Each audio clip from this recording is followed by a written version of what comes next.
को बहुत ध्यान से समझना है। आवाज आ रही है पीछे? पीछे हाथों को हिलाओ अगर आ रही। लास्ट में हाथ हिलाओ, मैं देखना चाहता हूं आवाज आ रही है।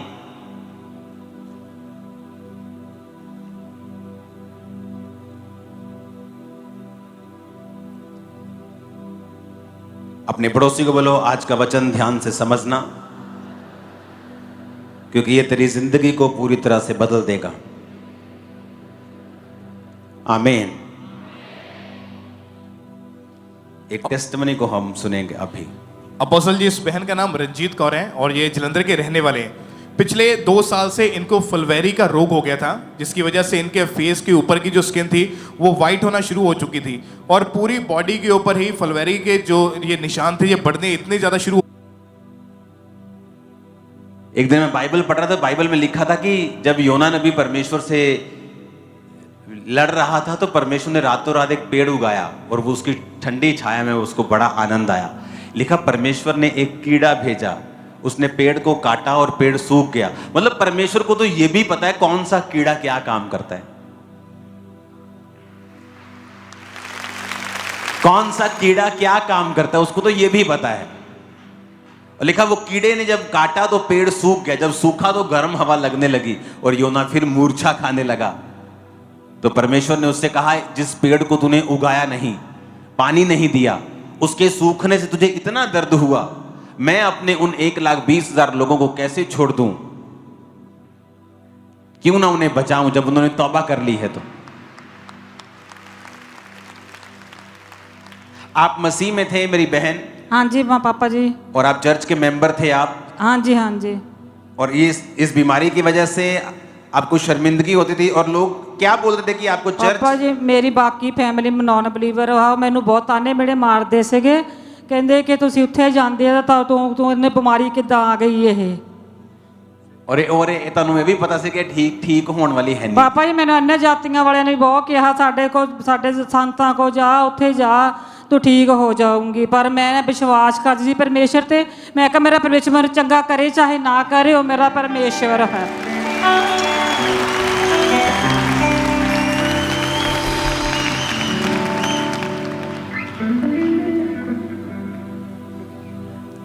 तू चंगा कर या ना कर, तू मेरा परमेश्वर। पूरी कलीसिया बोलो, तू चंगा कर या ना कर, तू चंगा कर या ना कर, तू मेरा परमेश्वर है, तू मेरा परमेश्वर है। खुदावंद की तारीफ करो जितनी ताकत है हाथों में।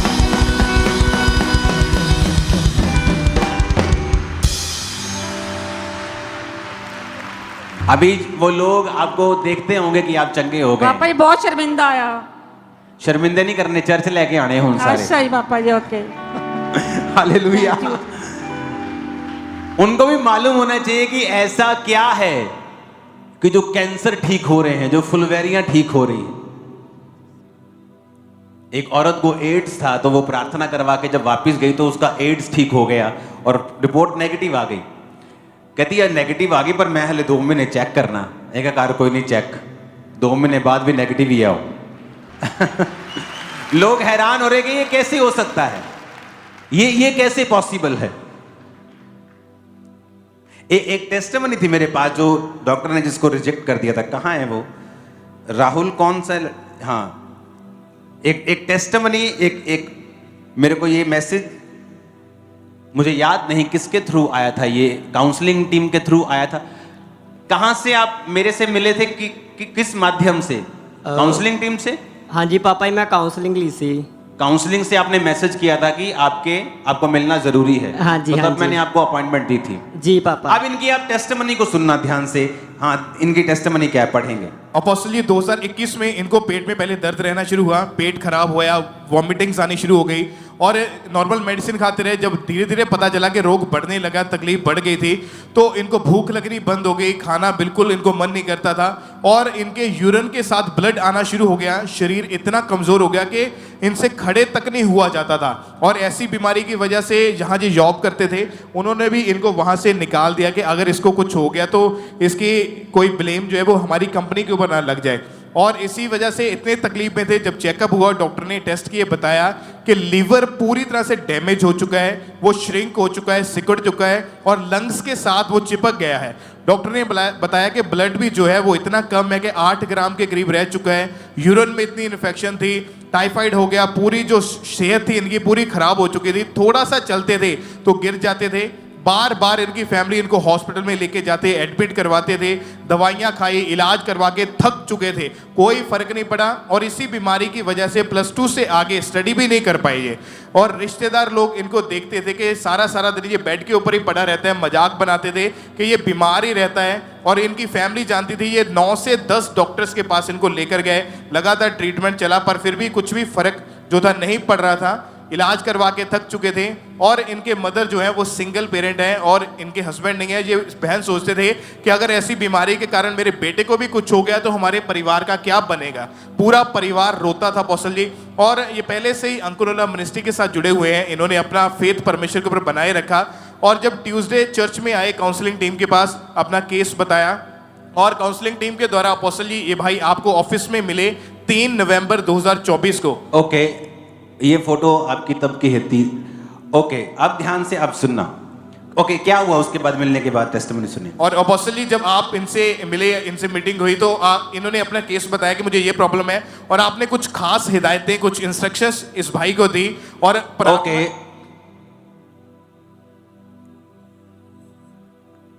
आपको मालूम है जो बहुत सीरियस केस होते हैं, कोई एड्स, कोई कैंसर, कोई लास्ट स्टेज लीवर सिरोसिस है या कुछ ऐसा है, इमरजेंसी केस है, तो ट्यूसडे मेरी टीम मुझे मैसेज करती है कि ये केस है, हाई केस है, आपको इससे मिलना है। तो मैं उनको अपने शेड्यूल के हिसाब से मैं टाइम देता हूं। तो जब ये फैमिली मेरे पास आई तो मुझे याद था ये केस। इन्होंने कहा कि हमारा लीवर डेड हो चुका है, मैं कुछ खा नहीं सकता, मेरी जॉब छूट चुकी है, सब कुछ डेड हो गया, मेरे फादर मर चुके हैं, मुझे लगता है मैं मरूंगा। तो सबसे पहला काम जो मैं व्यक्ति की लाइफ में करता हूं, मैं ये उसको कहता हूं कि अगर तू अपना रिलेशनशिप परमेश्वर के साथ बना ले, अगर तू अपनी रिलेशनशिप को स्ट्रांग कर ले, डिलीवरेंस के लिए, अगर डिलीवरेंस वीक्स चल रहे हैं, मैं आपको एक सीक्रेट देता हूं। अगर आपको परमेश्वर से परमानेंट डिलीवरेंस और छुटकारा चाहिए, वो फाइनेंस का हो, फैमिली का हो, पर्सनल लाइफ का हो, माइंड का हो, सोचों का हो, शरीर की बीमारी का हो, गलत लोगों का हो, विरोधियों से हो, आप ऐसी जगह फंसे हुए हैं कि निकल नहीं सकते क्योंकि फाइनेंस नहीं है, टू मेनी रीजंस, और भी रीजंस हो सकते हैं। मैं आपको बताना चाहता हूं, अगर आप ये फॉलो करें जो मैं आपको बता रहा हूं, प्रभु आपको डिलीवर कर देगा सब चीजों से। आप जानते हैं, अगर आप पूरी बाइबल में पढ़ें, कौन से ऐसे लोग थे जिन्होंने इंपैक्ट किया है, जो छूटे हैं खुद भी और छुड़ाया है लोगों को भी। उनकी लाइफ में एक कॉमन चीज होगी, उन्होंने गलतियां भी की हैं बाइबल में, पर ऐसा क्या था कि शाऊल की गलती कि उसने शमूएल नबी के कहने से सब जानवरों को मारा नहीं और कुछ रख लिए, क्या ये बड़ी गलती है? या दाऊद ने हित्ती उरिया को मरवाकर उसकी पत्नी को अपना कर लिया, या ये बड़ी गलती है? दाऊद की गलती बड़ी है, लेकिन दाऊद के अंदर एक ऐसी खूबी थी जिसकी वजह से उसको उस गलती का कॉन्सिक्वेंस, असर तो उम्र भर रहा, मरते दम तक रहा, लेकिन वो परमेश्वर से माफी पाकर आगे बढ़ा। वो गुण था परमेश्वर के साथ अपने संबंध को बनाए रखना। अगर हम उत्पत्ति 12 उसकी 5 पढ़े, लिखा अब्राहम अपनी पत्नी सारे अपने भतीजे लूत को और जो धन उन्होंने इकट्ठा किया था और जो प्राणी यानी जो जानवर गाय बैल भेड़ ऊंट उन्होंने हरान में प्राप्त किए थे, सबको लेकर कनान देश में जाने के लिए निकल चला। कनान देश में वो आ गए। उस देश के बीच से जाते हुए अब्राम शकेम में जहां मोरे का बांज वृक्ष है पहुंचा।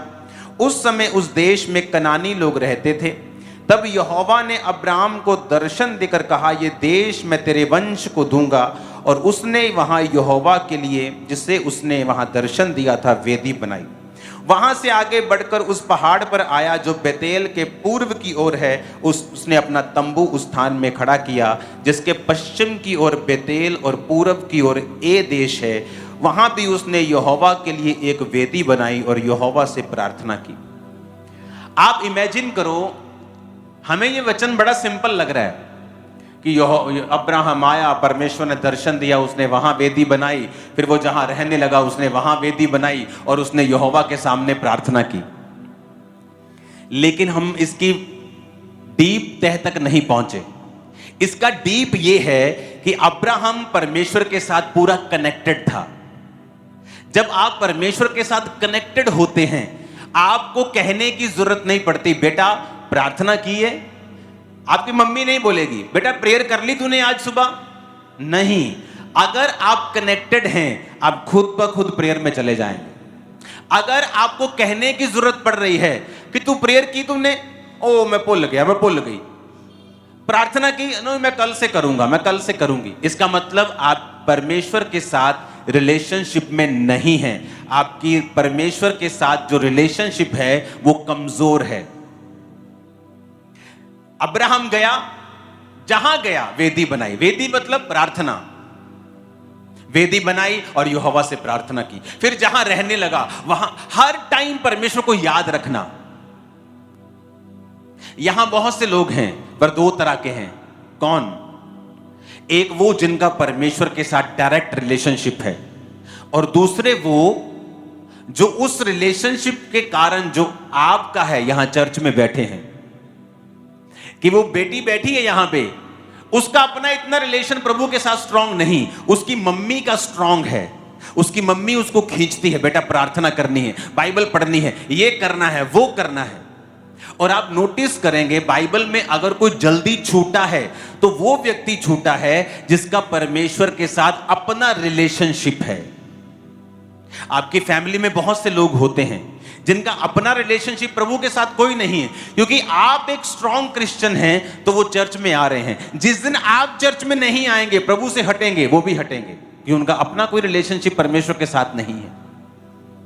ऐसी बहनें हैं जो परिवार के साथ मसीह में चल रही हैं, अगर वो हट जाएं, अपने पति को भी हटा लेंगे, क्योंकि उसके पति का अपना कोई पर्सनल रिलेशनशिप परमेश्वर के साथ नहीं है।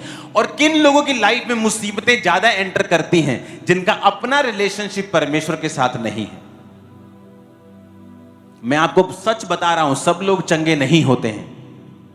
क्यों? आपने टेस्टिमनी सुनी। मैं अंकुर नूरला मिनिस्ट्री की मेंबर थी, चर्च को जानती थी, चर्च से जुड़ी हुई थी, जुड़े जुड़े मुझे फुलवेरी होती है। पहले फेस पे होती है, पूरी बॉडी पे जाती है। मैं दवाई खाती हूं, मुझे फर्क नहीं पड़ता। अब मेरी फैमिली कहना शुरू करती है, बेटा तू चर्च में जाती है, तुझे ये बीमारी कैसे हो सकती है? तू तो कहने चर्च में बीमारियां खत्म होंगी, तेनू नवी लग गई। लेकिन अपना रिलेशनशिप परमेश्वर के साथ जब स्ट्रांग होता है, अगर स्ट्रांग ना होता, अकेला फैमिली मेंबर है, ठीक है जी, बताओ कौन से संत के पास चलना है, मैं चलने के लिए तैयार हूं। क्योंकि वाकई सही बात है, चर्च में जाकर बीमारी खत्म होनी चाहिए, ये तो नहीं लग गई, क्योंकि परमेश्वर कई बार आपको परखता भी है। अब मैं बहुत से यूथ लोगों को जानता हूं जिनका अपना रिलेशन परमेश्वर के साथ कोई नहीं है। आप उन्हें चर्च में ड्यूटी दे दें, वो चर्च की ड्यूटी करेंगे। आप उन्हें प्रार्थना करने के लिए बोले, प्रार्थना करेंगे। आप चर्च से हटा दें, वो प्रार्थना करनी बंद कर देंगे। क्यों? अपना रिलेशनशिप प्रभु के साथ कुछ नहीं है। मेरा अपना परमेश्वर के साथ रिलेशनशिप शुरू से स्ट्रांग था। मुझे किसी ने नहीं कहा प्रार्थना करते हो, बाइबल पढ़ी आज, कोई नहीं कहता था मेरे को। जब मैं 1 दिन 2 दिन 4 दिन का मसीही था, तब भी मैंने 15 मिनट प्रार्थना जब शुरू की थी, तो मुझे मालूम था मुझे प्रार्थना करनी है और परमेश्वर के साथ मुझे रिलेशनशिप फील होता था। जब मैं प्रार्थना में बैठता था, मुझे लगता था कि अब ऐसा परमेश्वर मुझे मिला है जो मेरी प्रेयर को डायरेक्ट सुन रहा है और जो मुझे उत्तर भी दे सकता है। पहले ऐसा नहीं था। लोगों को लगता है कि शायद मैं मसीह के बारे में जानता हूं, दूसरों के बारे में नहीं जानता। मैं उनके बारे में बात नहीं करना चाहता। मेरा पर्सनल धार्मिक स्थान था बहुत बड़ा, मेरा पर्सनल, जहां मैं पूजा करता था, पर्सनल। मेरे को सब चीजें मालूम थी। लेकिन जब मरने की कगार तक पहुंच गया और जीसस क्राइस्ट ने उस दिन चुना और बचाया, अब मुझे मालूम था मेरी प्रार्थना वो सुनता है और उत्तर देता है, वो जीवित है। क्योंकि मैं सुनी सुनाई बातें नहीं कह रहा हूं। अगर मुझे कोई ये गवाहियां देता ना आज से 20 साल पहले, तो मैं बोलता नहीं ये झूठ है, ऐसा हो ही नहीं सकता। मैं डॉक्टर की फैमिली से हूं, इंजीनियर्स की फैमिली से हूं, ऐसा हमने कभी सुना ही नहीं, ऐसा हो ही नहीं सकता, ये सब पाखंड है। मैं खुद बोलता। आज अगर किसी चीज को आप देखो, अब्राहम जहां जा रहा है एक वेदी बना रहा है, क्यों?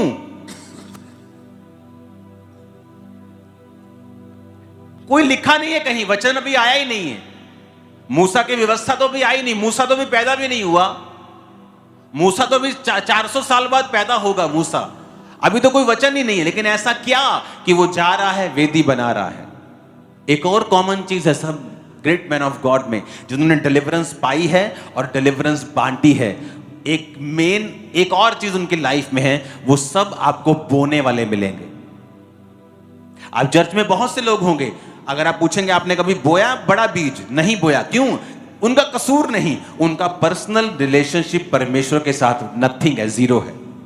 इतना स्ट्रांग रिलेशन उनका नहीं है प्रभु के साथ। क्योंकि जब प्रभु के साथ आपका रिश्ता मजबूत होता है, आप हर टाइम प्रार्थना करते हैं, हर टाइम बोते हैं, हर टाइम आप परमेश्वर के संग, आपका कॉन्शियस, आपका विवेक, आपका दिमाग है ना जो, वो हर समय परमेश्वर के संग जुड़ा हुआ रहता है।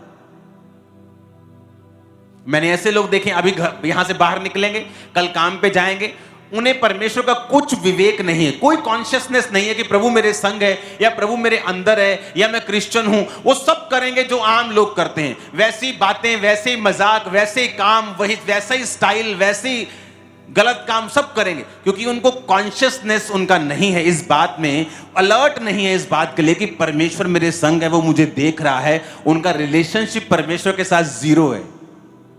हाँ, संडे वो चर्च आएंगे, बातें बड़े ध्यान से सुनेंगे, समझेंगे भी, सुधर भी जाएंगे कुछ चीजों में, लेकिन ऐसा कनेक्शन नहीं है परमेश्वर के साथ उनका कि परमेश्वर उनसे बात करे और उन्हें छुड़ाए। कितने मेरी बातों को समझ रहे हैं? आप हमेशा बड़े बीज बोने वाले लोगों को देखो, वही लोग होंगे जिनका पर्सनल रिलेशनशिप प्रभु के साथ है।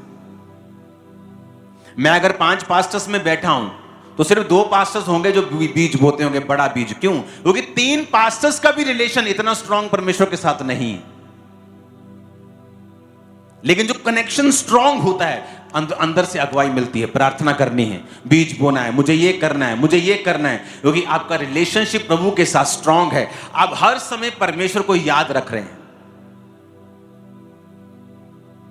अब अगले महीने अगर मैं क्रूसेड के लिए जा रहा हूं तो जो होटल जो मर्जी हो, मेरा एक अलग प्रार्थना का रूम होता है स्पेशल। वहां मेरी फैमिली नहीं जाती, वहां मैं जाता हूं, प्रार्थना करता हूं, अपने 2.5 घंटे 2 घंटे 4 घंटे बिताए, वापस फैमिली। क्योंकि मुझे वो देखना है। अगर मैं दुबई में हूं तो मेरा एक स्पेशल रूम है जहां मुझे प्रेयर करनी है। मेरी प्रार्थना, मेरा कनेक्शन, मेरी रिलेशनशिप वो कॉम्प्रोमाइज नहीं होती, कंडीशन कुछ भी हो। दुनिया का जो मर्जी कोना हो, काम जो मर्जी हो, मीटिंग हो, बड़ी हो, छोटी हो, मैसिव हो, कुछ भी हो। अब जब लोग मेरे पास मिलने के लिए आते हैं, मैं उनको यही बात बोलता हूं कि पहला काम जो मैं उनकी लाइफ में करता हूं, उनको मैं ये बोलता हूं कि मॉर्निंग उठते सार ही प्रेयर करनी है और रात को सोने से पहले प्रेयर करनी है। क्यों? क्योंकि मैं जानता हूं जब आपकी रिलेशनशिप स्ट्रांग नहीं है तो शैतान आप पे अटैक कर रहा है। लेकिन जब आप प्रभु के साथ स्ट्रांग रिलेशनशिप में चले जाते हैं, आपके संबंध, कैसे मालूम पड़ता है आपके संबंध मजबूत हो गए? आप अगर अपने बच्चों के साथ रोज 2 घंटे बिताते हैं, आपको रोज दिल करेगा टाइम बिताने का, क्योंकि आपकी रिलेशनशिप बिल्ड हो चुकी है। तो कई बार जब आपका मन नहीं करता, लेकिन आप रोज 2 घंटे बिताते हैं, फिर एक टाइम आता है आप उस सांचे में ढल जाते हैं। कितने मेरी बात को समझ रहे हैं? फिर आप ऑटोमेटिकली आप सेट हो जाते हैं, उस सर्कल में आ जाते हैं कि आपको रोज अपने बच्चों के साथ टाइम स्पेंड करना है। उसी तरह जब एक व्यक्ति बीमार मेरे पास और बोलता है कि मेरी लाइफ खत्म हो गई, तो मैं पहला काम उसकी लाइफ में करता हूं कि उसका रिलेशनशिप परमेश्वर के साथ में मजबूत करता हूं, क्योंकि मुझे पता है हीलिंग वहां से निकलनी है और वहीं से निकलती है। अब इसको इंस्ट्रक्शंस दी मैंने प्रार्थना करने को, जो भी इसको बोला करने के लिए वो इसने किया। क्या हुआ उसके बाद जब ये टेस्ट करवाने के लिए गया? तो और अपोस्टल जी जब ये टेस्ट करवाने के लिए गए तो डॉक्टर भी हैरान थे और ये खुद भी हैरान थे। जैसे आपने प्रोफेटिक वर्ड दिए कि 3 मंथ के अंदर अंदर तेरी जो रिपोर्ट्स है वो बिल्कुल नॉर्मल होगी, और उसी टाइम से हीलिंग जो थी इनकी बॉडी के अंदर एंट्री रिकवरी शुरू हुई। डॉक्टर हैरान थे, इनका जो लिवर है। ओके, डॉक्टर हैरान क्यों थे? ਪਾਪਾ ਜੀ ਜਦੋਂ ਮੈਂ ਰਿਪੋਰਟ ਕਰਵਾਉਣ ਗਿਆ ਸੀ ਨਾ, ਤੇ ਉਹਨਾਂ ਨੇ ਨਾ ਅਲਟਰਾਸਾਊਂਡ ਮੇਰੀ ਕੀਤੀ, ਤੇ ਜਦੋਂ ਫਸਟ ਟਾਈਮ ਉਹਨਾਂ ਨੇ ਕੀਤੀ ਤਾਂ ਰਿਪੋਰਟ ਮੇ ਨੋਰਮਲ ਆ ਗਈ। ਕਹਿੰਦੇ ਲੱਗਦਾ ਮਸ਼ੀਨ 'ਚ ਨਾ ਖਰਾਬੀ ਆ ਗਈ ਕੋਈ, ਤੇ ਤੂੰ ਨਾ ਅੱਧੇ ਘੰਟੇ ਬਾਅਦ ਆਈ।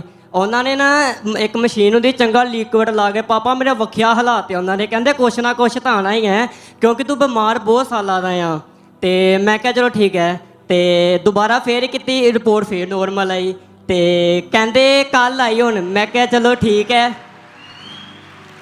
ਤੇ ਉਸੇ ਦਿਨ ਪਾਪਾ ਮੈਂ ਬਲਕਿ ਜਲੰਧਰ ਦੇ ਵੱਡੇ ਹਸਪੀਟਲ 'ਚ ਗਿਆ, ਮੈਂ ਆਪਣਾ ਸ਼ੱਕ ਦੂਰ ਕਰਨ ਵਾਸਤੇ ਨਾ ਉੱਥੋਂ ਰਿਪੋਰਟ ਕਰਵਾਈ। ਮੈਂ ਕਿਹਾ ਮੇਰੀ ਅਲਟਰਾਸਾਊਂਡ ਕਰਿਓ, ਮੇਰੇ ਲੀਵਰ 'ਚ ਕੋਈ ਪ੍ਰੋਬਲਮ ਹੈ। ਪਾਪਾ ਜਦੋਂ ਉੱਥੋਂ ਕਰਵਾਈ ਉੱਥੋਂ ਵੀ ਰਿਪੋਰਟ ਨੋਰਮਲ ਆਈ। ਪਾਪਾ ਮੇਰੀ ਡਾਕਟਰ ਇੰਨੇ ਹੈਰਾਨ ਸੀ ਨਾ। ਕਿਹੜੇ ਹਸਪੀਟਲ? ਵੱਡੇ ਹਸਪੀਟਲ ਕਿੱਥੇ ਗਏ? ਪਾਪਾ ਫੁੱਟਬਾਲ ਚੌਂਕ ਲਾਗੇ ਰਤਨ ਹਸਪੀਟਲ ਆ, ਤੋਂ ਉਸ ਤੋਂ ਇੱਕ ਅੱਗੇ ਹੋਰ ਹਸਪੀਟਲ ਆ, ਵੱਡੇ hospital ਨੇ। ਹਾਂਜੀ, ਜਦੋਂ ਉੱਥੋਂ ਮੈਂ ਰਿਪੋਰਟ ਕਰਾਈ ਡਾਕਟਰ ਹੈਰਾਨ। ਮੈਂ ਦੁਬਾਰਾ ਫੇਰ ਉਹੀ ਪੁਰਾਣੇ ਹਸਪੀਟਲ ਗਿਆ। ਮੈਂ ਕਿਹਾ ਡਾਕਟਰ ਰਿਪੋਰਟ ਨੋਰਮਲ ਆ ਮੇਰੀ, ਮੈਂ ਕਿਹਾ ਮੈਨੂੰ ਕੋਈ ਬਿਮਾਰੀ ਨਹੀਂ ਆ, ਕੋਈ ਲੀਵਰ ਡੈਮੇਜ ਨਹੀਂ ਆ ਮੈਨੂੰ ਹੁਣ। Hallelujah, hallelujah.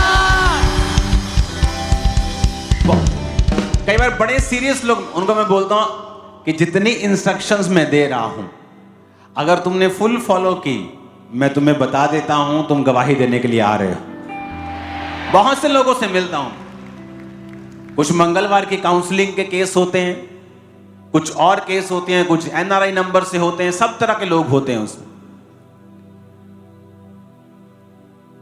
अगर आप सुबह पहला काम आपकी लाइफ का प्रार्थना होनी चाहिए। आप एक औरत हैं, आपको सुबह उठ के अपने फैमिली मेंबर्स के लिए काम करना है, बच्चों को स्कूल भेजना है, उनके लिए लंच पका के भेजना है, उनको नाश्ता करवाना है, उनको हस्बैंड को भेजना है, तो 1 घंटा पहले उठें। सबसे पहले अपने ऊपर वाले पति को खुश करें और प्रार्थना करें, अपने बाप को पुकारें। उसको नहीं पुकारेंगे सारा दिन बुरा जाएगा। सुबह शाम 2 टाइम आप, मैं कम से कम बोलता हूं लोगों को, जाओ परमेश्वर की प्रेजेंस में। आप रोज परमेश्वर की उपस्थिति में जाएंगे, आपका रिलेशनशिप बिल्ड होगा, आपकी प्रेयर्स सुनी जाएंगी। वो परमेश्वर आपकी प्रार्थना की ओर कान लगाएगा। उसे पता है कि ये आदमी, ये औरत, ये भाई, ये बहन, ये मेरी बेटी बेटा रोज मेरे पास आता है।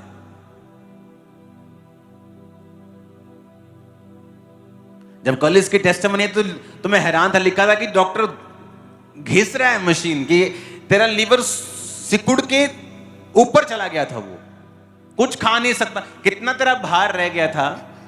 ਪਾਪਾ ਜਦੋਂ ਮੇਰਾ ਲੀਵਰ ਡੈਮੇਜ ਸੀ ਤਾਂ ਮੇਰਾ 36-35 ਮੇਰਾ weight ਸੀਗਾ। 35 ਕਿਲੋ? ਹਾਂਜੀ ਕਿਲੋ? ਹਾਂਜੀ।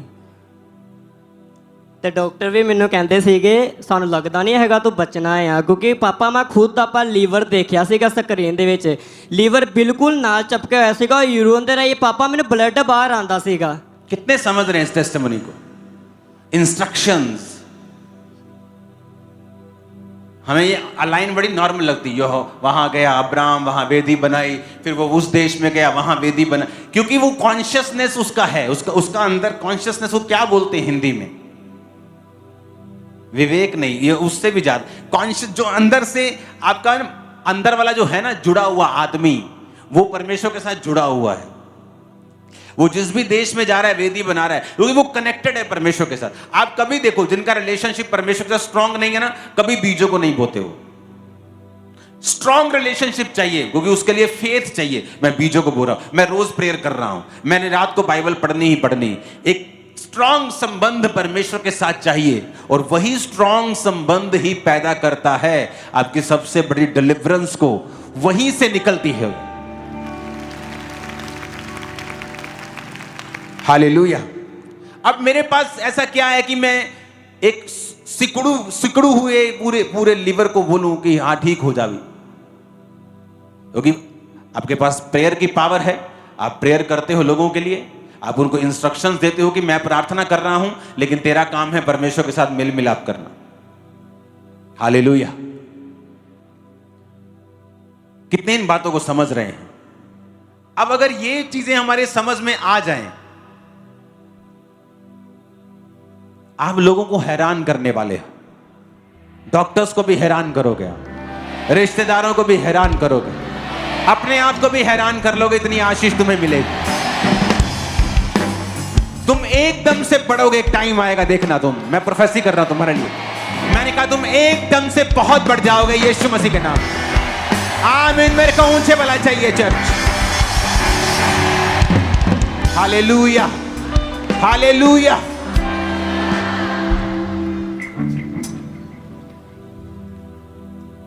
अगर आप इसको 20 आयत तक पढ़ेंगे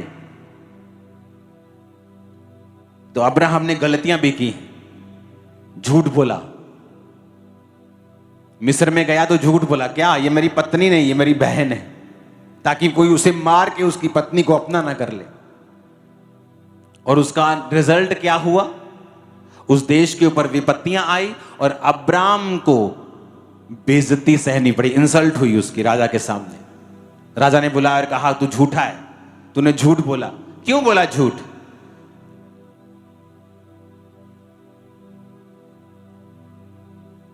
चाहे उसका संबंध परमेश्वर के साथ स्ट्रांग था, लेकिन जब मिस्टेक हुई उसकी इंसल्ट हुई। क्यों ये चीजें लिखी हैं? ताकि हमें ये मालूम हो कि जो आत्मिक लोग हैं ये कोई स्वर्गदूत नहीं है, लेकिन अगर वो अपने रिलेशनशिप को बनाए रखते हैं परमेश्वर के साथ, परमेश्वर उनको खड़ा रखता है और स्ट्रांग रखता है। अब यहां पर उसने मिस्टेक की, लेकिन फिर उस राजा को जब मालूम हुआ कि ये इसकी पत्नी है, उसने उसको वहां से विदा कर दिया। कई बार आप परमेश्वर की प्रेजेंस में होते हैं, खुदाबंद के बेटे और बेटियां होते हैं, लेकिन जैसे आपको कोई धमकी मिलती है आपकी फैमिली से, आपके किसी गांव से, आपके किसी पंचों सरपंचों से, तभी आप अभी 2 दिन चर्च नहीं जाते, अभी 2 हफ्ते नहीं, आप डर जाते हैं। और तब इंसल्ट होती है परमेश्वर की ओर से। तब परमेश्वर जब डाउन करता है, परमेश्वर बोलता है कि तुझे भरोसा नहीं था क्या? फिर क्या हुआ कि वो मिस्र का राजा है, क्या तुझे ये भरोसा नहीं मैं राजाओं का राजा हूं? तुझे सच बोलना चाहिए था, मेरे वचन पे खड़े रहना चाहिए था, मैं तेरी रक्षा करता, मैं तुझे शर्मिंदा होने ना देता, तुझे मरने ना देता। टेस्टिमनी से हमें सीखना पड़ेगा कि चर्च में आने के बाद बीमार एक औरत होती है, और ऐसी बीमारी होती है जिसका इलाज भी नहीं। अब परमेश्वर परख रहा है आपको। मेरी फैमिली सारी बैक स्लाइड हो गई थी 2004 में, सिर्फ मैं रह गया था परिवार में। और 2004 से लेके 2011 तक फाइट रही है, लड़ाइयां रही हैं, झगड़े रहे हैं। कोई परिवार के साथ बैठ के खाना नहीं खाया, कभी मीटिंग नहीं की, कभी हेलो हाई नहीं की। बीमार है, ठीक है, आज क्या है, कुछ नहीं। लेकिन 11 से फिर ऐसे बपतिस्मे होने शुरू हुए परिवार में, आज सब लोग सेवकाई में। अगर मैं भी हट जाता उस टाइम तो सभी दुखी हो रहे, सभी नाश हो गए होते। ऊंची आवाज में हालेलुया बोलो जरा। टेस्टिमनीज और भी हैं, लेकिन अभी समय नहीं है हम सब गवाहियों को सुन पाए। इसको जो रहेगी गवाहियां उसको हम इंस्टेंट टाइम दे देंगे। जो मेन आपने काम करना है आज से वो ये है, अपना स्ट्रॉन्ग रिलेशनशिप परमेश्वर के साथ बनाना है।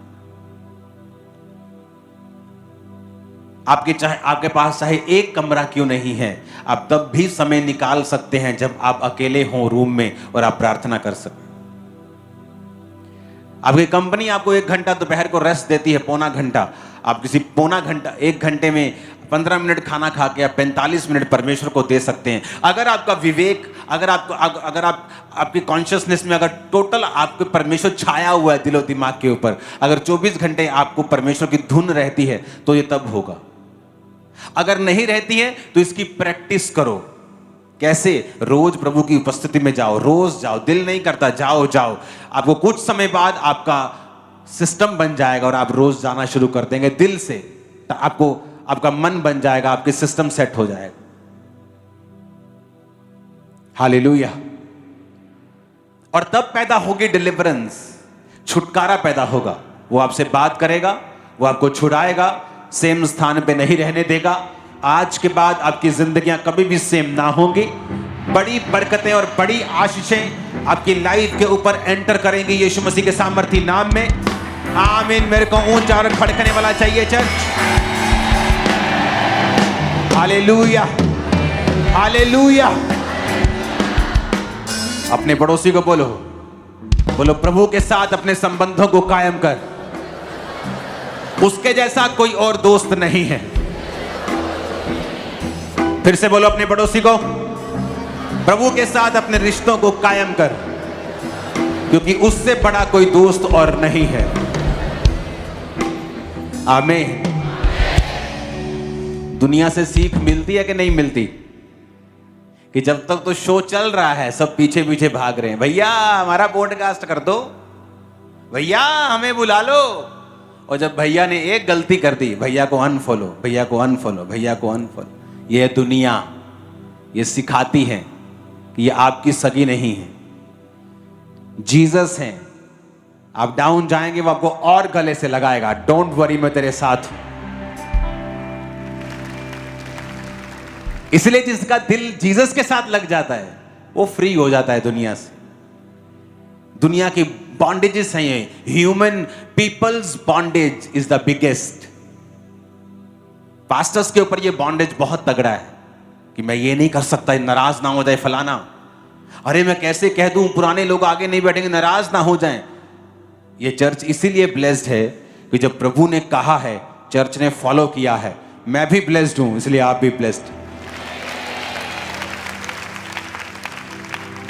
अपने हाथों को उठा लो। जीसस आपके संग हैं और वो आपकी अगुवाई करे।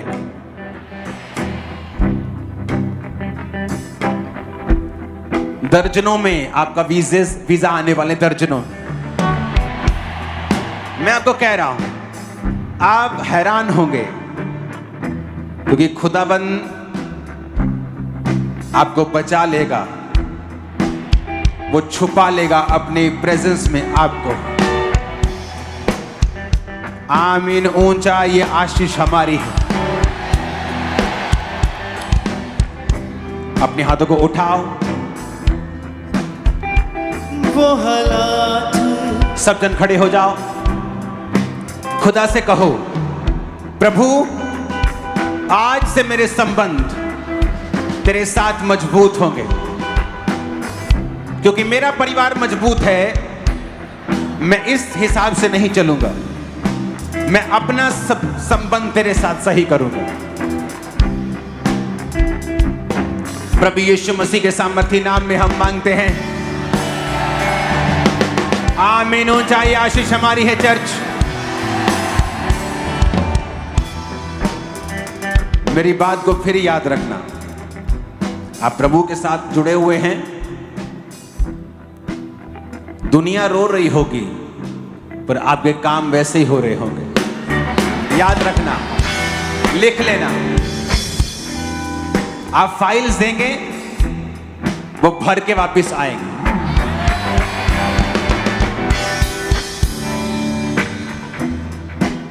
आपकी कामयाबी दूसरों से 100 गुना ज्यादा होगी यीशु मसीह के नाम में।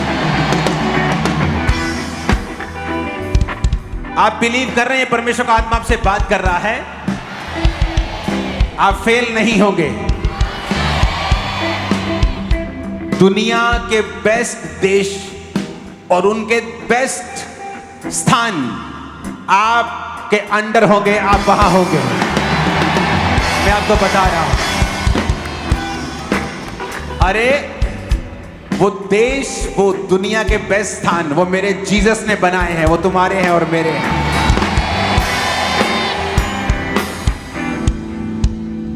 हालेलुया। उठाओ अपने हाथों को, प्रभु भोज अपने माथे से लगा लो।